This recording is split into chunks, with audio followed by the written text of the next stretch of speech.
I'm gonna get you. I'm gonna get you. She is literally yawning right now. She does not take me seriously at all. I knew you had this covered. Well, you know what? I have you covered too! Haha! No, it doesn't work. Hey everybody, it's Chugga Conroy. Welcome back to more Splatoon 2. Last time, I embraced my heritage and rolled around with the roller El Carbon. And now, we are back up to Suction Cup Lookout, where the time has come for our big show. I hit the... Where's my...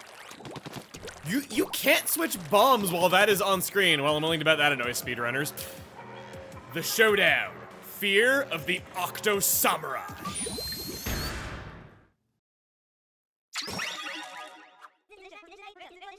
I could really use some more data on this weapon. Can you use it for a bit? Conveniently right before a fight to the death, he thinks it's a great time to ask about his freaking data.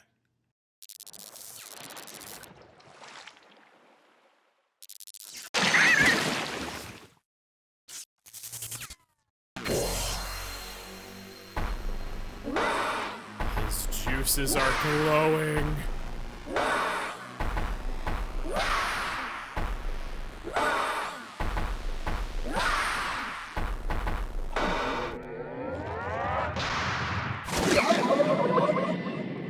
Splats with honor, Octo Samurai. We have a traditional Japanese ring here. Smoke this clown, Agent 4, for your honor your family, or something. We have a straight up melee duel going on here where he's trying to hit us with his roller and we're hitting him with ours. We thankfully have our curling bombs, making this a lot easier to accomplish. Though I'm gonna need some actual ink for this. So the Octo Samurai, I really wish I had my amiibo Octo, my samurai gear for this, but unfortunately it was not meant to be. Here he goes, he's rolling. I needed to get to the side of him and I didn't quite pull it off. Well, it's okay, we've almost covered his entire hide. Almost, yeah! So as you saw there, he let out a soul. This guy might actually be an Octoling, as he does produce a ghost, showing that he is capable of respawning. Case in point.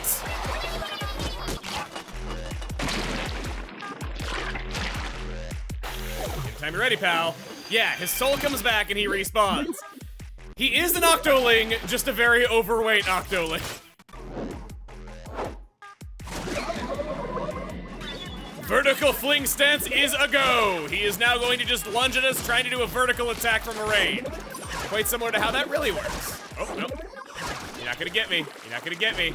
You're stuck, you're tired. Aw, he's a little out of shape. It's okay, we'll do our own vertical attacks. He can also spin around himself. His eyes light up before he did that. According to the art of Splatoon 2, this guy is a big Cali fan. Big is right. You know, he's revving up. Move it! No, I have gotten hit by that both times so far, and I even tried to do my curling bomb that time. The curling bomb, using up as much ink as it does, I could probably use a larger ink tank than I currently have. Oh, stance. Stay away. There we don't. You're still going over there? Okay. Gonna reload my ink here for a sec. Hi! There he goes! Bring the pain! For honor, of course.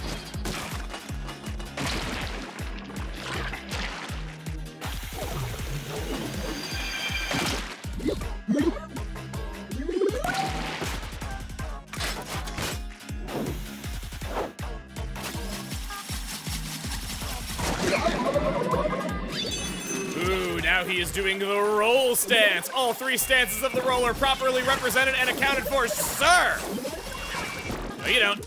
Getting behind you. I'm gonna ink up your bum. Oh, here he goes. He's about to spin. Gotcha. I got your number. I'm catching on to your attack patterns before the end of this fight. If it kills me, hopefully it doesn't. Here comes the vertical swing. Get out of the way. Not quite. Oh, that's bad. My movement is low.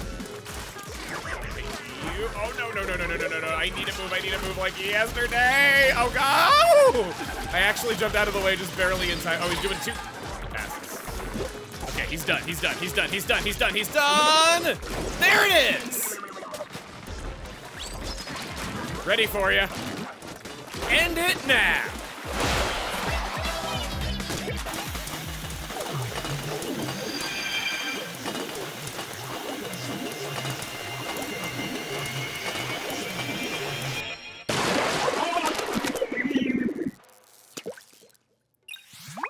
that all over my face.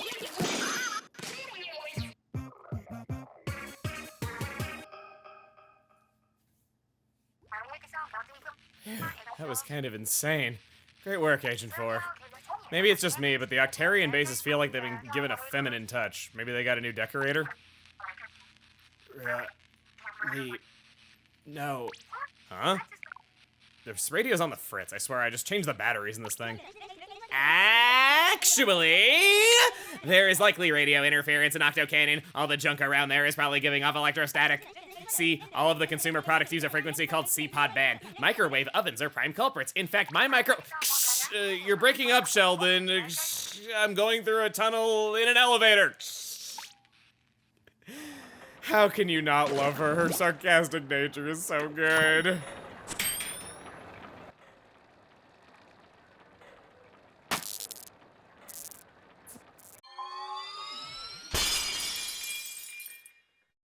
The way is opened once more. Well, I guess the Great Zapfish wasn't here. Maybe in the next area? I don't know, man. I haven't really played a whole lot of video games with 3 areas.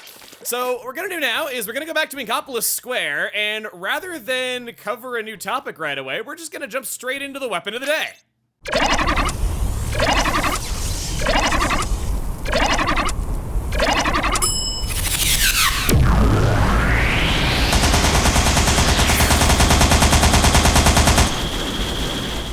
Today, we're looking at one of my personal favorites, a long-range weapon for the rest of us, the Heavy Splatling. This is a much more approachable chargeable weapon class that has constant range regardless of its charge time. The charge instead determines the number of bullets in its continuous fire, but does low damage and has to keep landing hits. In this case, she shoots 30 damage and 4 bullets to splat at the rate of 15 shots per second. It takes 1¼ seconds to reach a full charge on the ground. In return, continuous fires for 2.4 seconds at a full charge.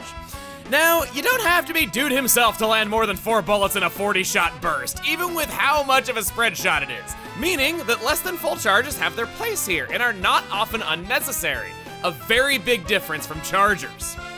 The rate of damage is very high when it gets going, so longer charges are mainly for destroying shields, then continuing to attack after it's gone. Thanks to their sustained high damage, Splatlings are inherently good counters to Brellas.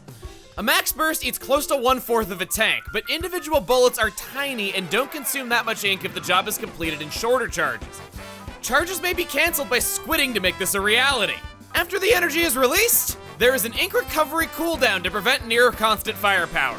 Strafing during a charge or release is allowed, and this weapon class spends more time out of the ink than any other as a result. The Heavy Splatling really should be called the Middle Splatling, because it's a middleweight weapon, has decent movement stats allowing for better strafing than the name would have you think. Moving targets are harder to hit, so make sure you use that to your advantage. Good Splatling slaying is this: charge behind a wall, peek out on the right, shoot just enough bullets to deal with the threat, squid button back to safety once the mission is accomplished. That's not all it does though. Small as the bullets may be, they're huge in number and can cover the ground effectively. Due to such long range and continuous fire, it can make it far easier to snipe by painting over a foe's escape route than sweeping fire into them. Splatlings can also handle fighting at closer range better than most other long-range weapons due to being able to charge for a fraction of a second, then push out just enough bullets for a splat. This takes practice, but comes with time and is an essential survival skill around your in-your-face enemies. Due to the fact that this weapon needs to stay out of the ink so much, it's somewhat predictable due to needing to expose itself for long durations to do anything. As always, don't play their game. If a rush cannot be shut down, space out to keep the advantage. It's less locked down than it would seem and can do all sorts of different things from painting to slaying. As for anything mode specific, it's good at babysitting a splat zone or a key area in a turf war due to how far and wide the bullets can cover. The effective main power-up on a Heavy Splatling is more shots fired per burst, but does not cause any additional bullet to use any ink, resulting in better ink efficiency. Not a good effect, but interesting? Its sub-weapon is long range and a sprinkler? Sounds like bait opportunity. That's what we got for the sub-weapon. Thanks to the high vantage points, it's already in spots to toss sprinklers out of reach. Doesn't offer much combat potential, so the Splatling itself is the extent of the default moveset. Not much else to say, other than meaning more frequent stingrays! What a wonderful, wonderful combination here.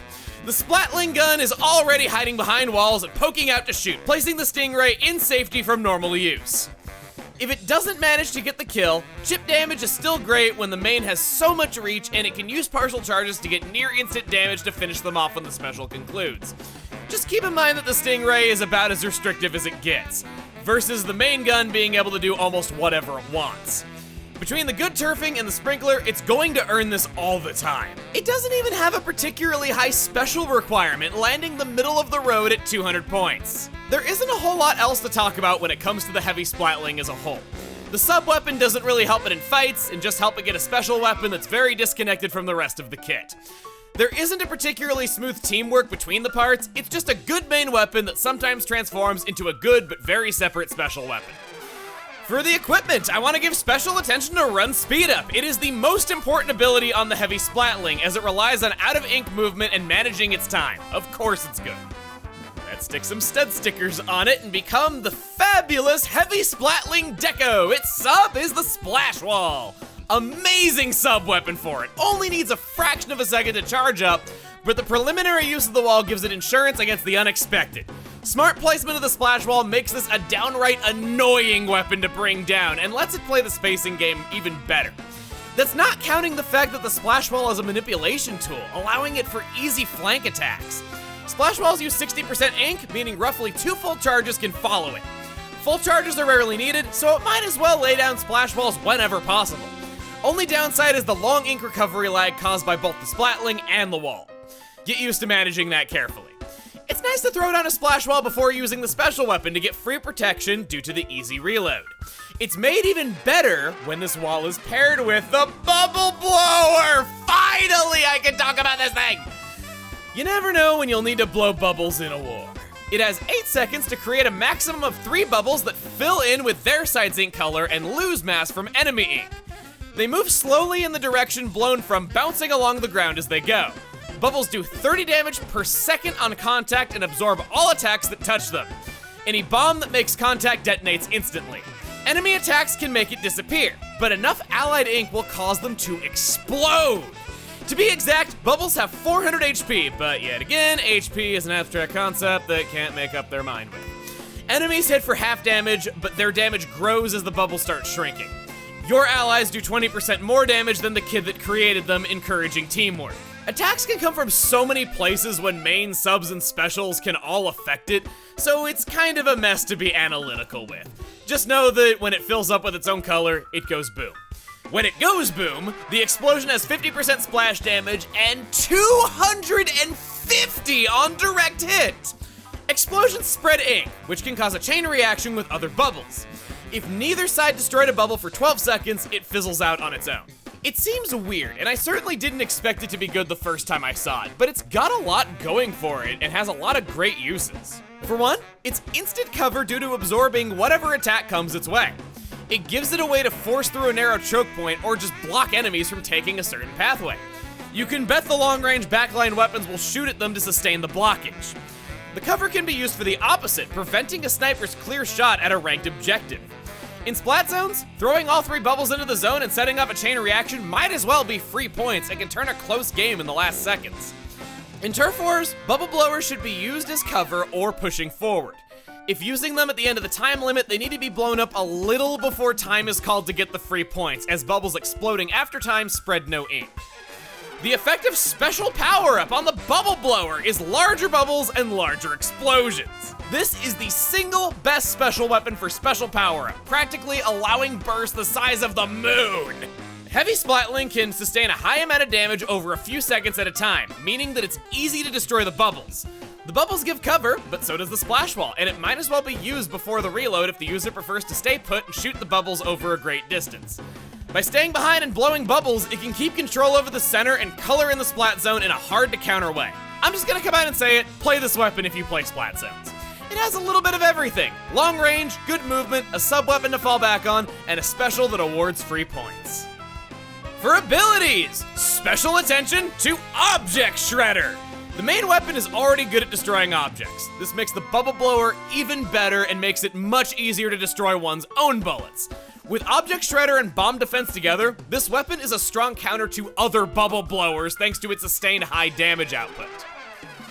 And now, for a third kit, the Heavy Splatling Remix! Its sub-weapon is the Point Sensor, first time seeing one of these!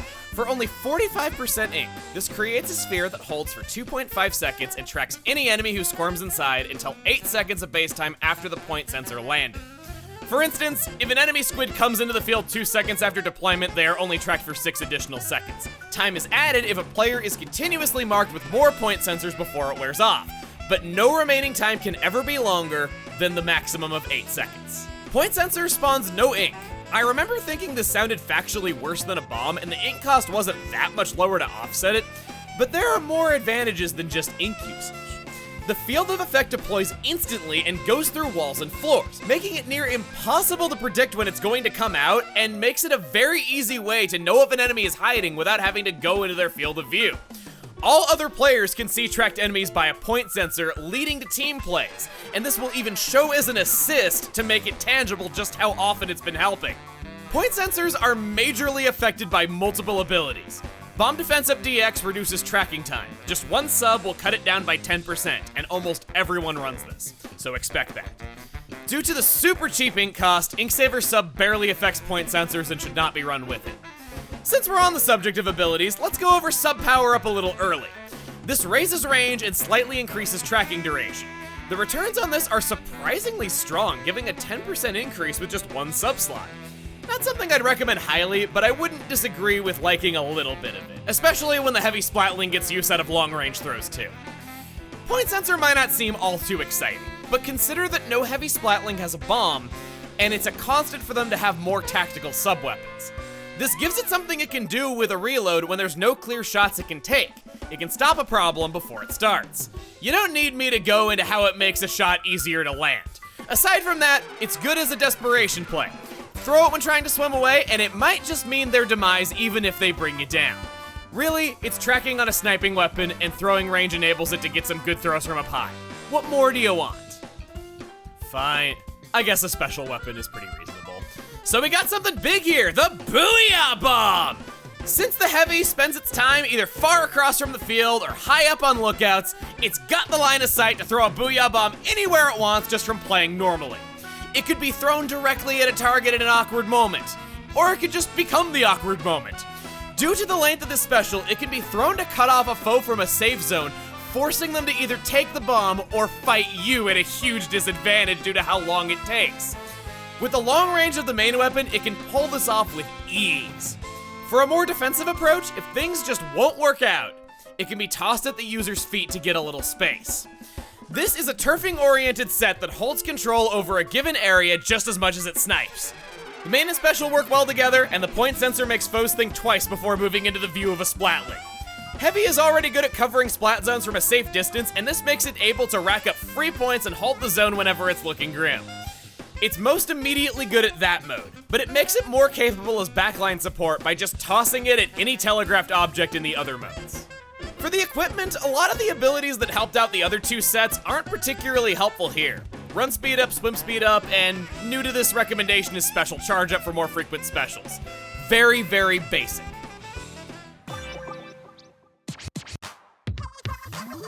All right, where am I gonna be proving my skills today? Cause I like this mode, I like this weapon.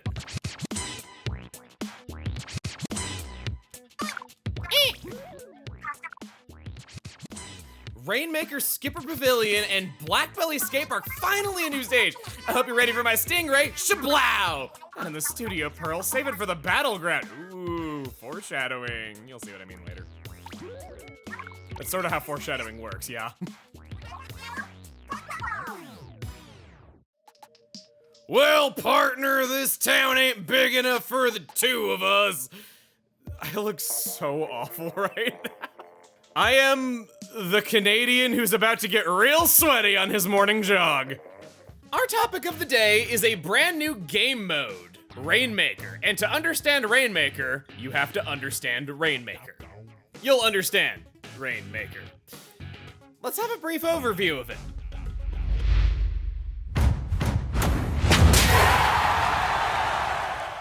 A weapon so strong, they named a mode after it, the Rainmaker.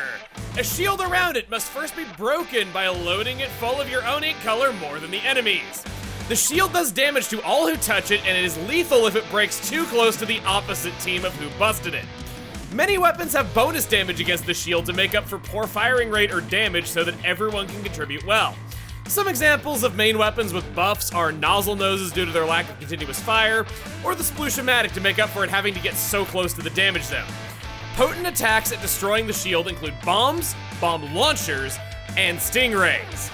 Popping the shield is worth points, as it covers much of the ground and is likely to give an instant special. Though popping is just an advantage and not a guarantee of objective control, someone else can always run up and take it. Once claimed, the Rainmaker's shot properties are unique, having to charge up to lob a ball of ink that does lethal damage within the marked area at a full charge, but it has a slight delay after landing. The shots consume 0 ink, so don't think twice. This is a greedy weapon that hogs all the glory for its golden hide. Sub and special weapons are completely disabled, making the main attack the only move the player can execute. This means no super jumping, and picking it up during a special instantly cancels the rest of the special. Make sure that the special has served its purpose before snagging it. Pretty much all the help it can even get from another part of a weapon is some form of a throwing attack right before picking it up, or a curling bomb opening a path to swim through it for immediate points. Picking up the Rainmaker changes the player's weight to super heavyweight. It's the only weapon that belongs to this class. It's a mean 20% hit to the swim and run speeds, but equipped abilities still work to lessen these penalties. The holder of the Rainmaker has their location announced to all players at all times, and is at an extreme disadvantage to being rushed due to the bad movement speed. Camping with it in safe places is a no-no to get around this. It must be rushed down the center of the map. Should you run out the Rainmaker's timer, disobey the posted signs, or disobey the Rainmaker speaking into your mind, it kills the player and any nearby teammates. Don't mess with it. Most maps only have 1 or 2 pathways for the Rainmaker to reach the goal objective, and requires traversing through uninkable turf for at least a little bit. Go into Recon and see what these forced pathways are like. When combining how powerful yet punishing and committal the Rainmaker is, it's best to grab it when there's an escort ready to help or when there's a clear man advantage indicated by the squids at the top. Be mindful that if the Rainmaker carrier special is ready to go, this special can never be used once carrying the Rainmaker without dying first. The Rainmaker's 8 can't charge the special gauge either, so all special weapon monkey business gets put on hold. All of this data shows that it's certainly possible to score impressive kills with the Rainmaker, but it's best off working together with other players and trying to pick up assists with that large blast area, since it's so locked down and slow. The other team can outmaneuver anything a Rainmaker tries by itself, all while knowing exactly how it's moving and where it is. For equipment, these abilities are being recommended in a different way. I'm showing you the abilities that help and harm the Rainmaker so you can better select a main weapon that would also benefit from these abilities. Swim speed up mitigates the weapon's great weight. Run speed up raises the strafing speed, which is a teeny bit helpful when having to charge sometimes at least. Object Shredder makes the shield easier to pop and can make all the difference when both teams are firing on it. Especially consider this if the weapon kit would benefit from it anyway due to having a special like Bubble Blow. I recommend Bomb Defense Up DX as always, even for this thing. It's a bit of protection against ink jets, which are a decent enough counter to how it works. Our sucky shout out of the day goes to Ninja Squid. This only hurts the Rainmaker since the location is announced to all players anyway. It slows you down for no benefit at all and makes this a pretty bad ability in this mode. And last up, I don't see any need to recommend any stages for the Rainmaker because you kinda don't get a say in that. A Rainmaker map is a Rainmaker map, that's all there is to it. Had you going for a second with that sound, didn't I? We already went over the maps. I play too much is level prestige 99. At least he's honest. So we're getting to play on the new stage right away. This is an awfully infamous map that went through a lot of changes over the course of the game because it was possible to win a match in about 30 seconds flat, meaning whoever won the first push, if they completely wiped the other side, they were pretty much just free to win the game. So Blackbelly Skate Park usually has a large tower in the middle, and it's kind of funny that we're seeing it without that. My damage output is gonna be good here. Okay, so we took out one. Ready for ya? Yeah! Always gotta be ready for that. Peek around objects, use various terrain to your advantage, including the terrain that your allies shoot out of their bows. Okay, hi. Okay, I didn't even need to shoot you there. Basically, good Splatling gameplay would be getting behind some kind of cover like this, hiding behind it, peeking out, shooting, and then ducking back behind. Oh, okay. If you want to throw it at that wall, be my guest. I wasn't really gonna get hit by it. So they're over there. What's nice is that there's no laser aim assist on this weapon, so you're free to just aim and shoot without having to worry about situations where by not peeking around, you're gonna have your location exposed instantly. I'm gonna lay down a shield right here, hopefully make it easier for us to get in. He's not really taking it though. Yeah, they took it. Hi. I see you up there. Hi, yeah. The damage output on these things when they get going is ridiculous. They're really strong. They only have 2 life. Oh man, I just killed another one. I'm just gonna take it and go. Good. Okay, I actually took him out. I took care of myself. Oh, I thought I was gonna be able to swim in right there. The Clash Blaster got me of all things. We're at 32 and nothing though, so this is pretty good. I got the Rainmaker once again. We lost it instantly though. We're all down. I am dead. Yeah, I had no hope right there. I haven't really needed to use my splash wall quite yet because they've just been laying it down for me. We got a couple of them on the team. The Rainmaker is something that has its roots in Japanese culture. It is a sachi hoko, a carp with the head of a tiger. These were placed on buildings in order to protect them against lightning strikes and fires. Hence, Rainmaker. This dates back a long time, and even still to this day, many Japanese buildings have them on them as tradition. Buildings that get struck by lightning, a lot of buildings had a lot of paper and wood content in the past. They would just burn to the ground very quickly. This was a way to protect them because they acted both as lightning rods and also, you know, as kind of a symbol of good fortune as well. So there was some superstition behind it. Heat's on a bit, gonna back up a little.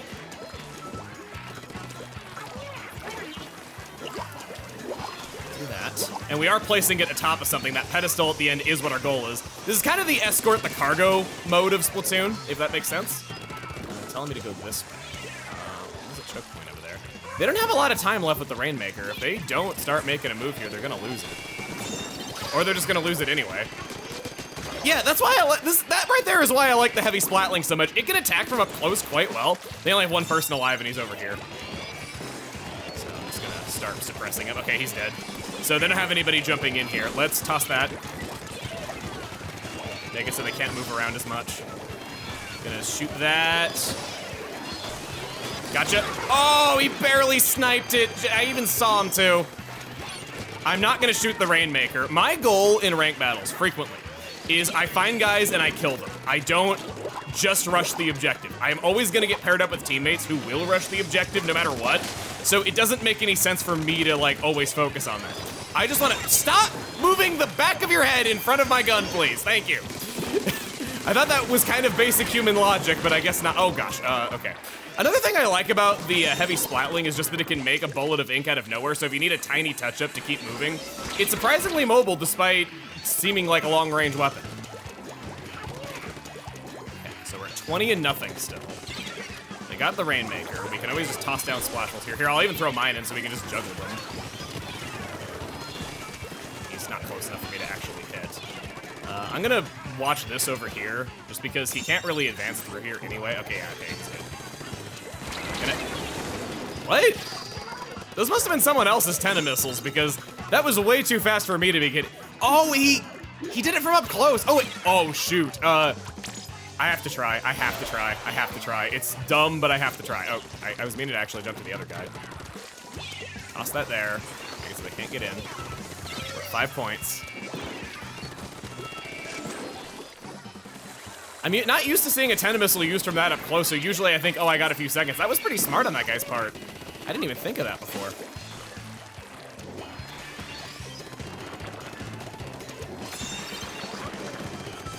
Let's launch these as a preemptive measure. Oh, let's just, yeah, hit the guy. A game. Yeah, we timed out. Perfect. Told you it's real easy to score points, and this with this being a smaller stage. I didn't get to get into the terrain all that much just because I was so focused on explaining the mode, though, but another time. Not the best place to stick your hands. I can imagine that'd take off a few fingers, but it's okay, they grow back. I got 10 kills, got to use my special 4 times, and I think I covered pretty well. We might get to rank out of S just yet. The second game was quite a sad tale. We lost by 1 point. And it came down to the last seconds too. Got first place though. So I mentioned that I was in love with my shoes. And while it is true that I work out quite a lot, and that's just kind of true in general, this pair of shoes that I'm wearing into this battle, oh, these ones are good. The fact that I got a main slot of Object Shredder together with 3 subs of Special Power-Up, it's great on so many sets. This is pretty much my quintessential Bubble Blower piece of equipment. I love it. In Splatoon 1, I had a pair of shoes that I loved and I just wore into every battle, where I had a main slot of Ink Resista, back when that was good to have, as well as pure slots of swim speed up. That thing was useful on practically every weapon that had to move around. It's not really so good in this one. I remember camping the Splatnet store, trying to get a main slot of Ink Resistive to recreate my beloved shoes in the second game, and I eventually did, but it just isn't really anything that I would ever use this time around. I'm gonna use my bubbles right here. Oh, I didn't kill that guy. I thought he was in range of it. Okay, now, wow, our roller putting in work, yo, what the hey? Oh, okay, well, we traded right there. I've been moving up a lot closer just because the heavy Splatling is so mobile that I like that. I could see some people kind of wondering maybe why I didn't choose the vanilla heavy Splatling for this, because that one's got Stingray and that essentially equates to free points in rank modes, especially in Rainmaker where you can just aim at the enemy using it, or you can pop the Rainmaker shield easily with it. I saw you. Okay, at least he's dead. And that is an awesome set for this. I considered it heavily, but I just really like the Splash Wall and Bubble Blower giving shields here, kind of having a defense to fall back on for a weapon that has to charge up. Aww, we placed our Splash Walls next to each other. That's like coming on to me almost. This freaking Kenza Luna Blaster! Go away! I need to just hang back further, not get so close to the front. Oh, right there, that was a Rainmaker reset. So if the Rainmaker goes into the water, or any kind of death plane like that, it will instantly get reset back to its original spawn coordinates. You might be wondering, why would you want to do that? Well, if you're on the losing team and it's way within your base, now you've just made the other team have to work a hell of a lot harder to score any additional points. If they've got you pinned back and you can grab the Rainmaker for a split second, that can be the difference to win the game for the team. It is a bit of a desperation play, but it is helpful to know. And they just demonstrated it perfectly for us right there. That is a situation where it made a lot of sense. Gonna use that. Not going to get blasted again. Gonna have to reload. Kinda wish I brought a little bit of ink recovery up, just to mitigate the down times. I hit you twice. You're not getting me, I'm staying away from you. Don't play a blaster's game. Don't get in close with them, stay back, they won't be able to do a thing to you. And before you say the range blaster would be able to do something to you, ha ha ha ha ha ha ha ha, the range blaster. Okay, you there. I'm going back. Gonna shield this guy coming in. Don't want him to get messed up right away. Good. You got 49 points on the board. Gonna toss that.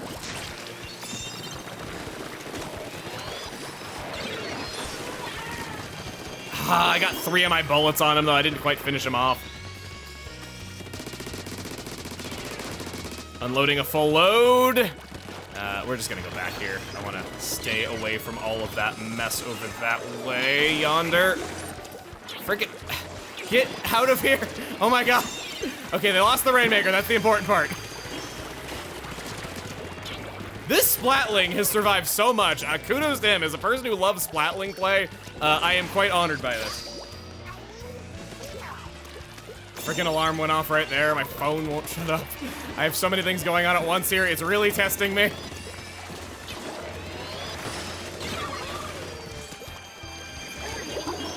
Shield. Get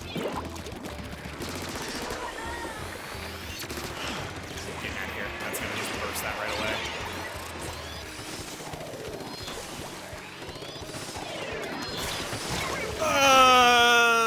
Okay, they're gonna score some points here, it's looking like. They got some people hacking them up. They're gonna be able to get in a little, well, they're backing up. I don't know. not really ready for ya. Not quite apparently. Where? I saw you. Oh my god. Oh my god. Oh my god. Oh my god. Oh my god. Oh my god. Oh my god. Oh my god. No, we lost the lead. We have 30 seconds left. No. That was actually partially on me because I didn't manage to slay right there. Get out of here. Jeez. This Ken's Luna Blaster. I hate how good he is.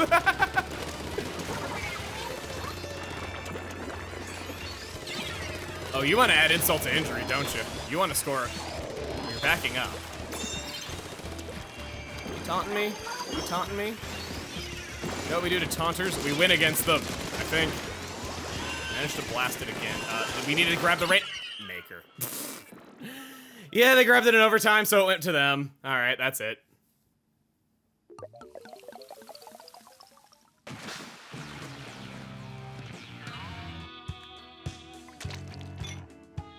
I look so sad.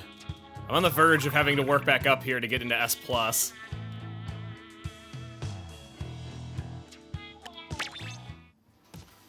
Okay, I might look hideous, but I went up in rank a little bit. That's worth it. I think that's all for right now. Next time on Splatoon 2, we're gonna go back and see an alternate kit for a weapon that I wanted to show earlier, but I wasn't able to. Thanks for killing this outro. See you guys then.